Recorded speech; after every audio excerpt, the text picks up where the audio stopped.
What's up, Savvy Expats? Today we have a special interview because I am with a client of mine, Ralph, who we helped situate here to BGC, hailing all the way from California.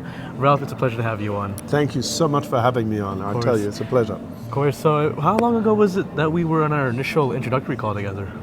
About a month and a half, if I recall correctly. So I'd been watching your podcast for, at least 6-7 months, I would say, to learn more about Philippines and expats living in the Philippines and why, etc. And in particular, certainly learning about BGC. And were you looking to move to the Philippines for a while leading up to that point? I have had a Filipino virtual assistant for about 1.5 years now, and I must say I've been totally impressed with her performance. Right. And since I'm a serial entrepreneur and I like to start businesses, I sort of thought, maybe, having done 10 and 12 of them by now, it's time to try something totally new. And where might that be? An up-and-coming place is the Philippines. And they, by and large, speak English. At my age, quite frankly, I don't want to learn a new language. Right. So that helps big time. Huge. In addition to that, the Filipinos, at least that I've met and certainly that I've employed in the past, are remarkably friendly. It is just beyond me. I mean, given that there are plenty of challenges, God knows, that they have to overcome. And so taking all of these things together, I might add, with the really affordable cost of living here, it's kind of like, wow, all these things are coming together. Let's start another new chapter in my life, and let's see how that goes. I love that. And so you came to me to start that new chapter of your life, and within a month now we're here together. We're neighbors in BGC, and so you mentioned that you're a serial entrepreneur. You came from California, but we want to know a little bit more about you, Ralph. Can you tell us a little bit about your background? Sure. Originally, I'm from Germany. I was born in Germany and grew up there for 10 years before my parents. My father was an entrepreneur, moved us to the Bahamas for a couple of years. So I started to get exposure to English for the first time at that time. German television always converts the text to the language I'm talking to German. So I always thought John Wayne spoke German. Obviously he didn't.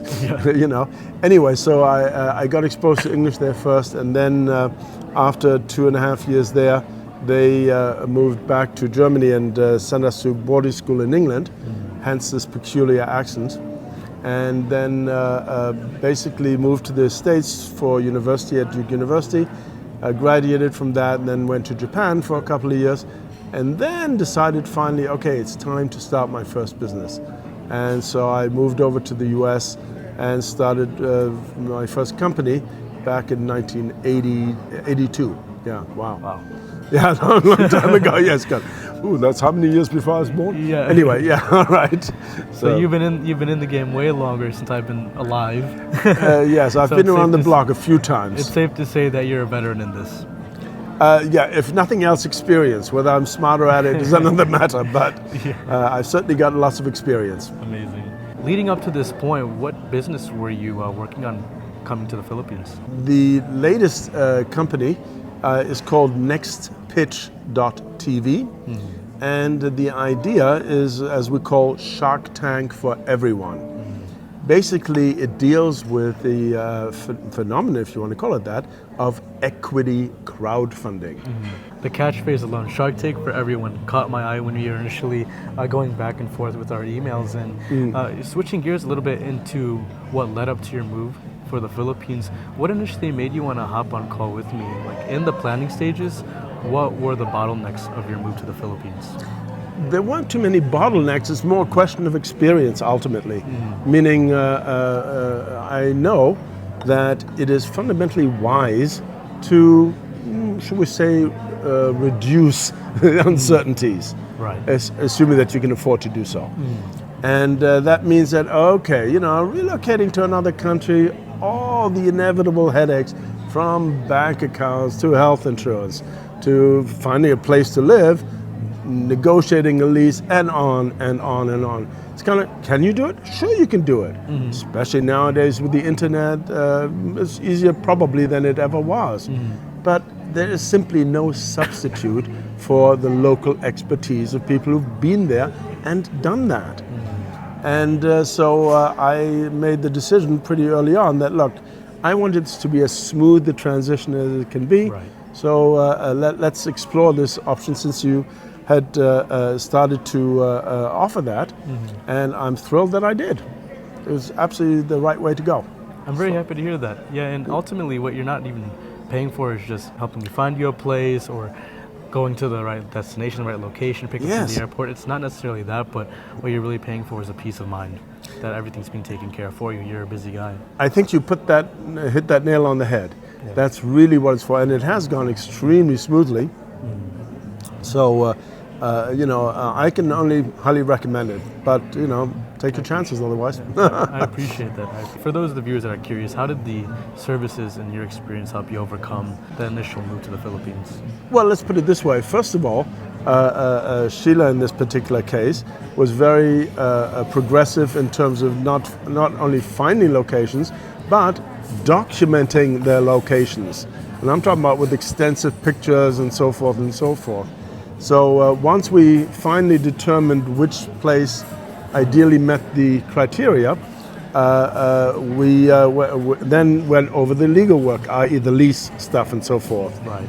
And all that stuff. And then once I actually got here and had a chance to also physically look at the space just to make sure everything's as expected, that worked very well, and they were so helpful with taking care of the financial arrangements and so on.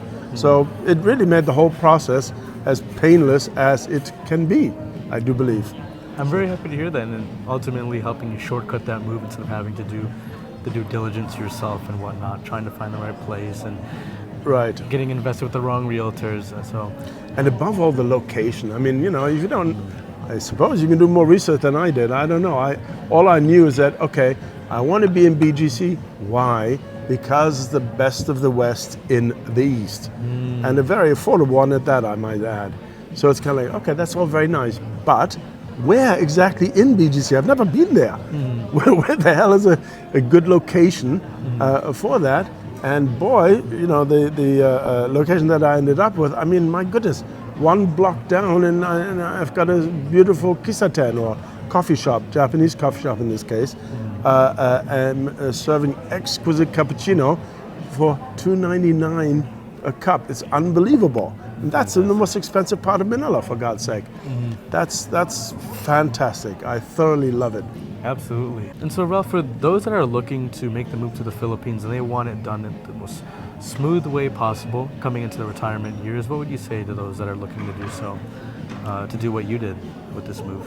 Well, the irony is that the biggest challenge I found personally wasn't so much the move to the Philippines, it was actually the preparation thereof.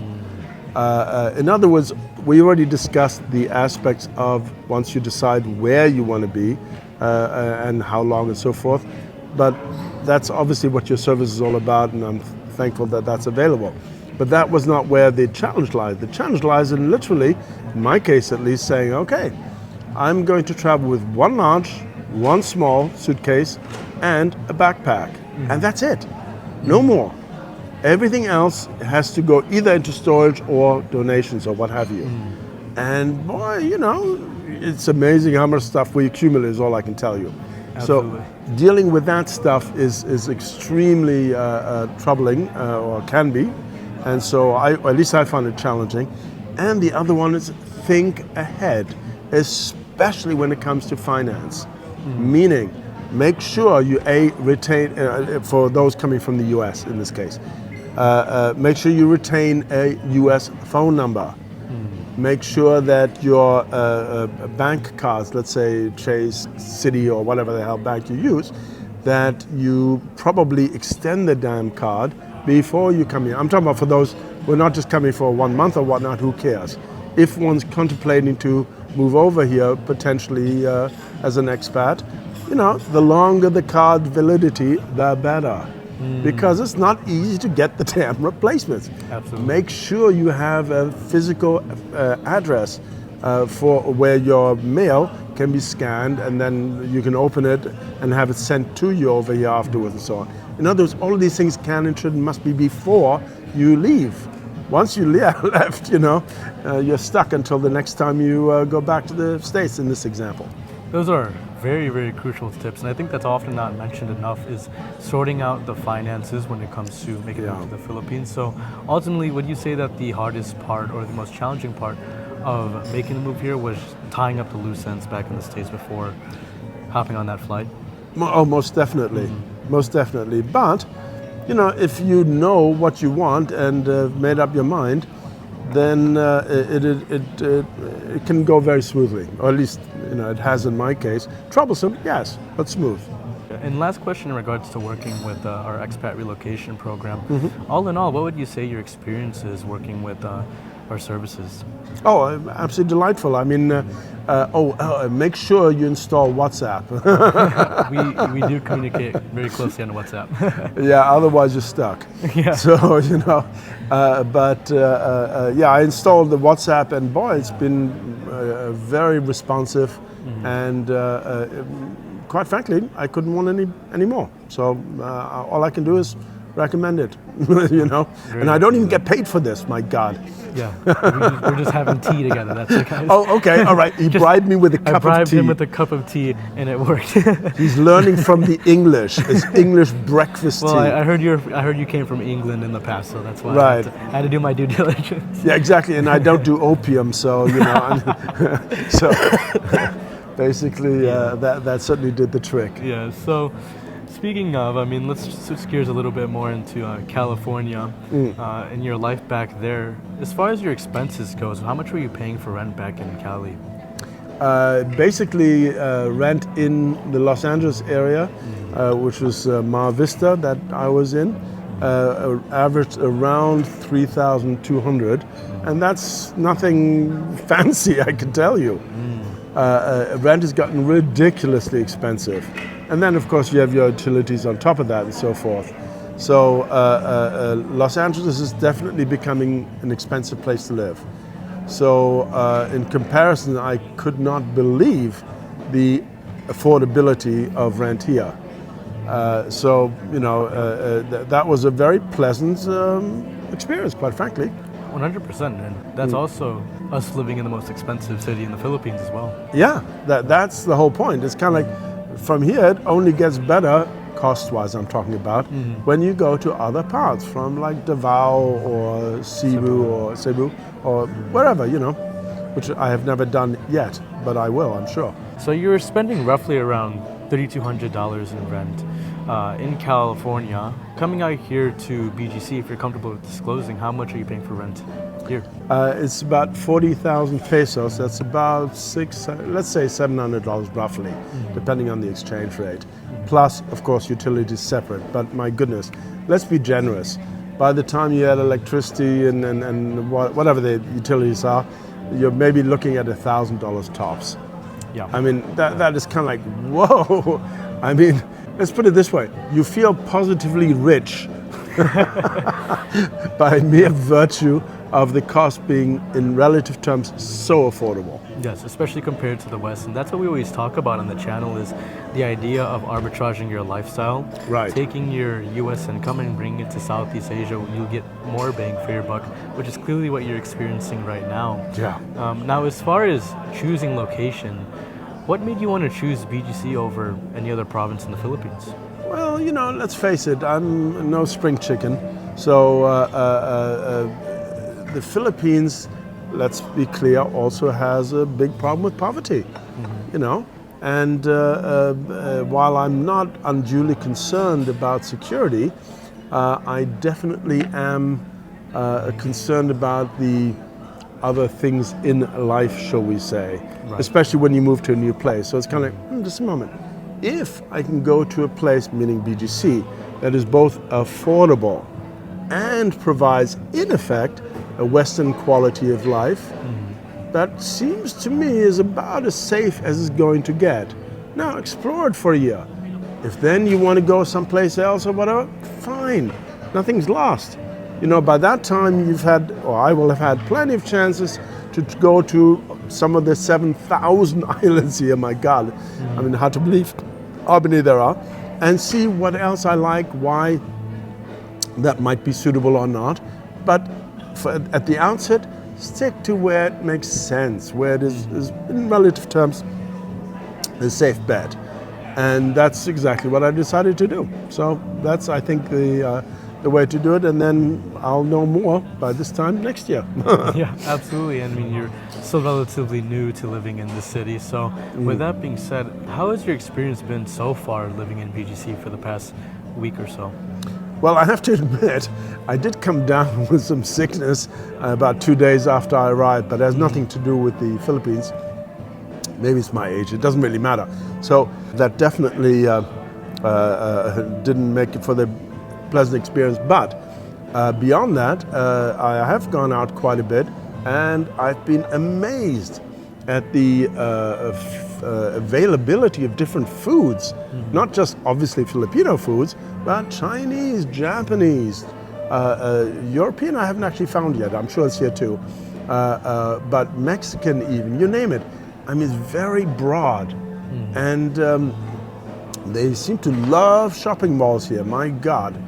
I mean, and maybe not surprising because, of course, the temperature is the only thing that really, I have to admit, I'm somewhat concerned about. It is hot. It is. You know, any which way you look at it. So now, yes, you can be inside most of the time, and then it doesn't really matter too much. But and that is probably why the shopping malls are so popular. They're of course very well cooled, and they're full of typically Western stores, which is kind of amazing, really, when you think about it. Meaning brands that one is familiar with in the international West. brands. Right. Exactly. So quite amazing. Yeah, so there is no shortage of Western conveniences and Oh, God, no. establishments out here in BGC, and I think it ultimately comes down to what you're looking for in terms of your lifestyle.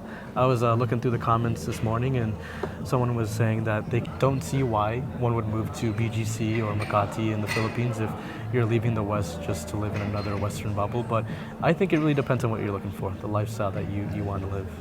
Well, I think you'll find those very individuals are probably going to be the first ones to complain about their cost of living.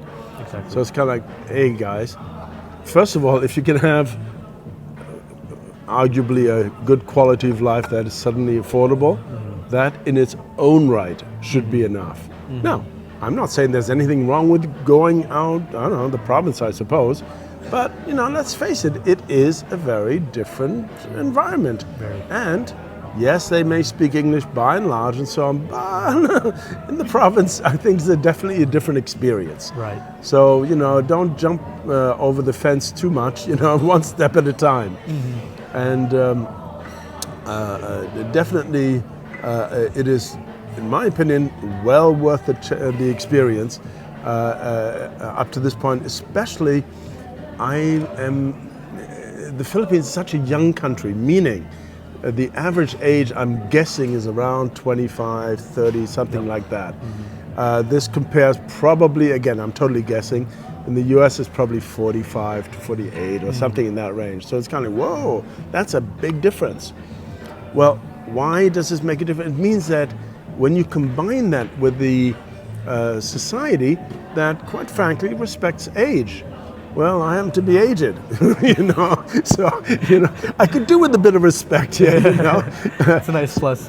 Yeah, well, you know, let's face it. So, you know, if one has something to share and the desire to share it, and in my case, I like to think I have some expertise that is of value to Filipino entrepreneurs in particular, great.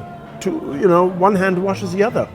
And that is exactly why I'm very excited about starting the local chapter, or the Manila chapter of Expert Dojo. You can check it out at expertdojo.com, and there we are looking to find startups that qualify ultimately to get some VC funding and potentially also do some equity crowdfunding if they're interested, so they can raise up to $5 million, which is a pretty substantial amount of money. Oh, absolutely. So unfortunately, equity crowdfunding, from my understanding, in the Philippines is not yet taken off here. Yeah.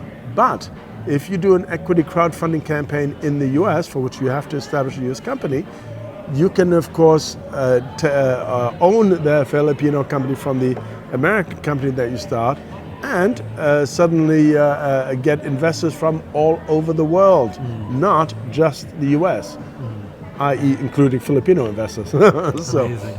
Amazing. So that's a brilliant idea to bring out here in the Philippines, because it's not very common yet.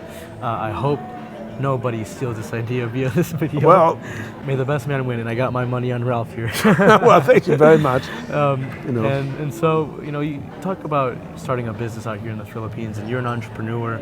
I'm very curious, what made you want to hire local staff from the Philippines?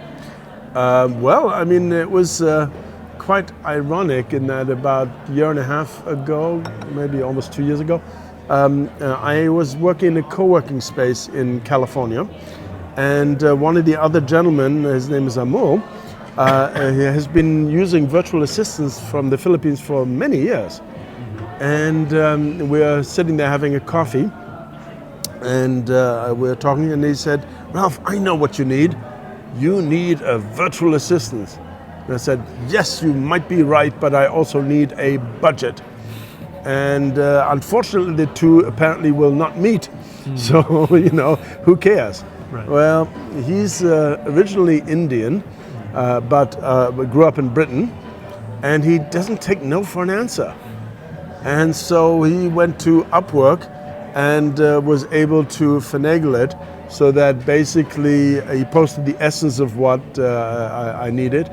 And from that, I found a virtual assistant who I've been with, or who's been with me for the last year and a half, and she's absolutely fantastic. So, even though I clearly was reluctant at first, that was more because of budget than anything else, and she's more than proved her worth, as it were, in every sense. So all I can say is that in this day and age, because of the technology, the fact that we're able to connect, the fact that Filipinos are very well educated, the fact that they are very responsible, loyal, and honest, at least from my experience, makes them ideal candidates for that. And they don't mind working through the night, in effect. Well, don't mind, maybe not the right term, but you do what you have to do. Exactly. Yeah, it's business. So exactly. Yeah, and even in my experience and those that I've also met who are starting businesses here in the Philippines, everyone who's ever hired a local Philippine staff have always told me that they're worth their weight in gold. I would say it is astonishing to me how much, to my mind, the good seems to outweigh the bad. 100%. That is almost a surprise, in the sense that it's so disproportionate, at least from my experience. And so, hiring local Philippine staff, how has that impacted your business? Well, I mean, it's allowed us to provide customer service in a much more roundabout way, because we are on an arrangement where the timing is set to coincide with both, right, if you will. So in other words, that in her case, she doesn't have to be up all night, right, and so forth. So no, that's been very convenient in this case. Wonderful. So, and above all, she's very reliable. That's so when it comes to email, I'm not always on top of things, but it is what it is. Right, and that's essentially why you're hiring a VA. Precisely. To handle those tasks that you can't always attend to. But in your opinion, would you recommend other business owners to outsource to the Philippines? Absolutely. I mean, the biggest challenge isn't, I don't think, finding the right candidates and their performance. The challenge is making sure that you have the system in place to know that they know what to expect and you know what to expect. And quite frankly, the difference in cost is such that you might, ironically enough, have a problem with the rest of your staff. If you imagine somebody, and especially nowadays in the US, typical job. I don't know what exactly a typical job is, but you're looking, 2-3 grand, something like that. Well, let's face it. Just to take an example, you should be able, for let's say a grand, if you're talking about full time, to find top quality individuals. Top quality for $1,000. Well, that's the whole point. Yeah. I mean, the whole thing. People need to realize that the average income now.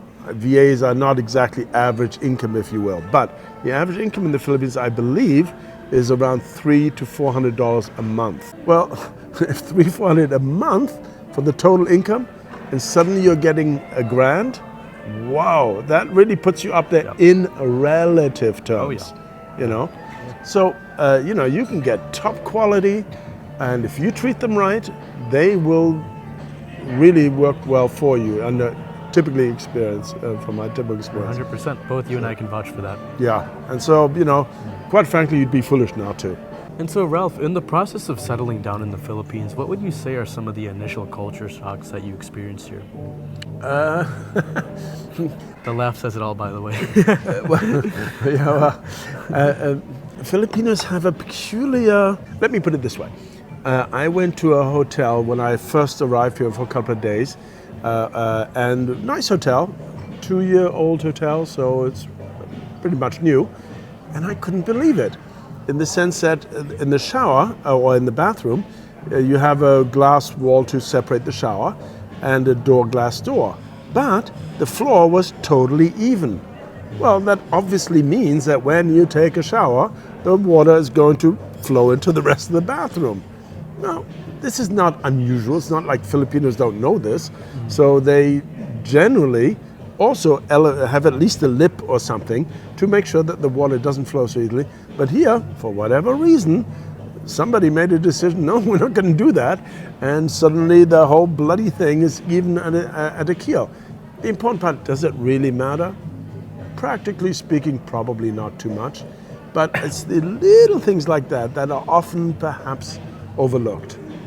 Or you have potentially progressive ideas like the shampoo, conditioner, and body wash. They have them special containers attached to the wall. Great, makes every sense. This way, ironically enough, you're even doing something for the environment because you just refill them from large containers as opposed to the standard, which is all these small bottles. Yeah, exactly, in plastic and so on. Well, so they had these things installed, but for reasons I don't understand, they didn't work. So you end up having the same stuff that you would have had originally, and it's just duplicating. That can happen. However, something else that was really astonishing is that when I checked out, I went to the downstairs and I said, okay, here's the key, everything's already paid for. And they said, oh yeah, please have a seat, we're going to check your room. And being from the West, my first thought, check the room? What are we checking the room for? Are you insulting me potentially? Yeah. The first thinking being, well, you must be checking to make sure that all the towels are there or something. All right. Yeah. And so I thought, okay, but let's not be so negative. And then I asked one of the managers, and she says, oh no, what we're checking is to make sure you didn't, for example, leave your safe, your passport in the safe, or any valuables in the room and so forth. Especially a lot of people when they check out are going to the airport.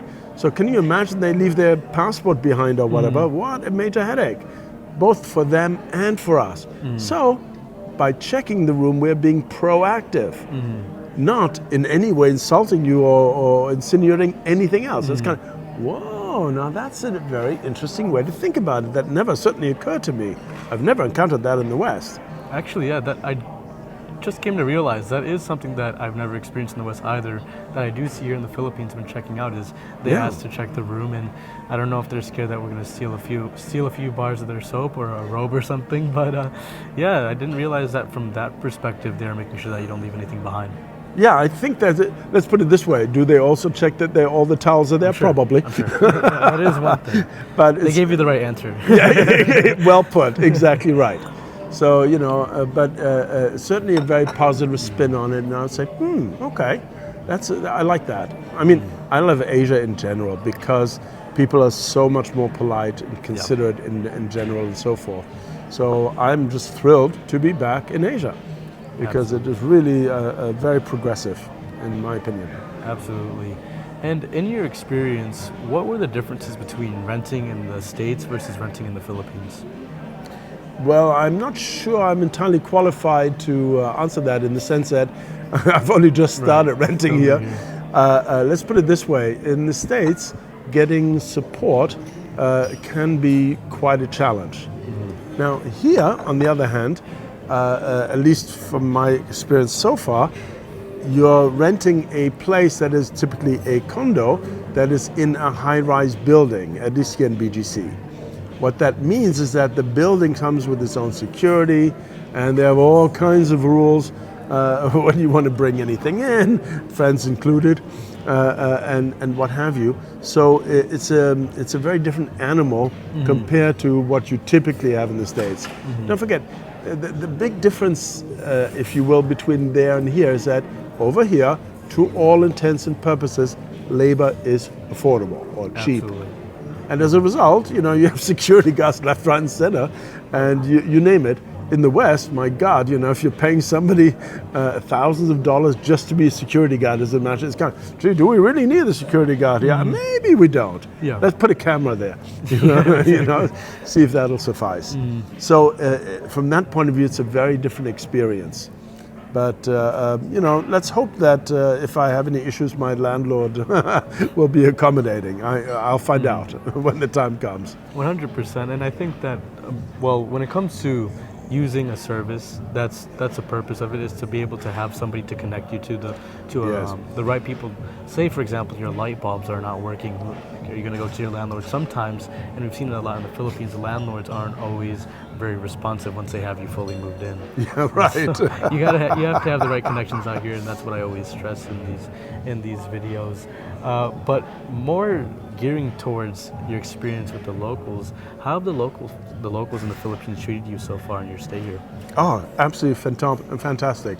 I mean, as I said, the friendliness, the helpfulness, without any particular benefit to the party helping.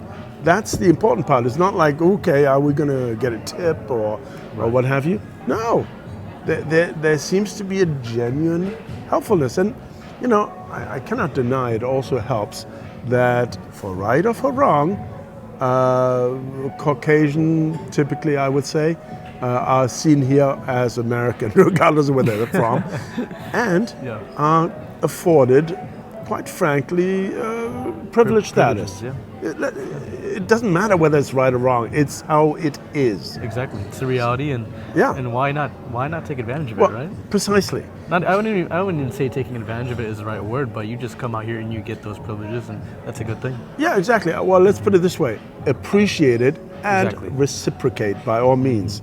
So, I do notice that, for example, if I see the security guards and I say good morning or whatnot, they're almost surprised. It's kind of, what? Did you actually notice I'm here? So, but it doesn't matter. I'm talking about with staff in general. It's just really a wonderful experience. And just wait until you learn the Tagalog words and you start speaking to them in Tagalog, and then all of a sudden you're going to get the king treatment for sure. Yeah, no, I definitely. Yeah. Even if I say, I speak 3 languages, which English, German, and Japanese. That's plenty, but I definitely will be learning to speak at least basic Tagalog. Basic, yep. That is the least one can do, and that doesn't take much. So, you don't have to be able to have an extensive conversation in Tagalog, Yep. But that's definitely going to be happening. 100%. And so our last question closing out our talk, Ralph, is what are your plans from here in the Philippines? Well, basically, my primary plan is, as I said, to explore the startup ecosystem. So basically, I'm going to be looking for a co-working space in the general area, Makati, BGC, I'm not sure yet. And then probably we'll do monthly events that might become pitch competitions of sorts for worthy startups. I've never done it before, so it's a new experience for me too. But that is going to be very interesting to see what kind of companies one finds and so forth, and then see which ones might qualify for the Expert Dojo program, for example, and or which ones are interested in contemplating doing equity crowdfunding. So I'm very excited just alone to be in the environment. It's going to be different, but I think it's going to be exciting. Absolutely, and I think what you're doing right now is going on a path that has never been paved before here in the Philippines. So it must be very exhilarating with the entrepreneurial spirit that you have. And I'm also looking forward to seeing how you're going to reform and change the crowdfunding ecosystem out here in the Philippines. Certainly do my best. Amazing, amazing. Well, Ralph, it was a pleasure having you on. Thank you indeed. I really appreciate it. And if you guys enjoyed this video, feel free to like and subscribe. Our services that Ralph has worked with us on is in the link in the description down below, the first link there, if you would like to apply to work with us, and we'll see if you're a good fit. Other than that, thank you guys so much for watching, and we'll see you in the next video. One brief thing, if I can, just at the end. I'm so excited about being here that I'm contemplating doing my own podcast. Yes. I beg your pardon, I should have mentioned this earlier. No, it's okay. Yeah. And basically I'm planning to call it the Enterprising Expat, learning from Evan here with this savvy suggestion. So, and it'll be interesting to see, obviously the whole name of the game is to provide the entrepreneurial perspective for expats, even though it's not really intended specifically for expats in that sense. It's more for entrepreneurs, really. So we'll see how that goes. Yeah, so if any of you entrepreneurs are looking to move out to the Philippines, be on the lookout for the Enterprise Expat, because that will be a new podcast that Ralph will start up in the future, within this month, hopefully. So yes. I'm looking forward to that as well. And again, thank you guys for watching, and we'll see you soon. Very good. Thank you so much.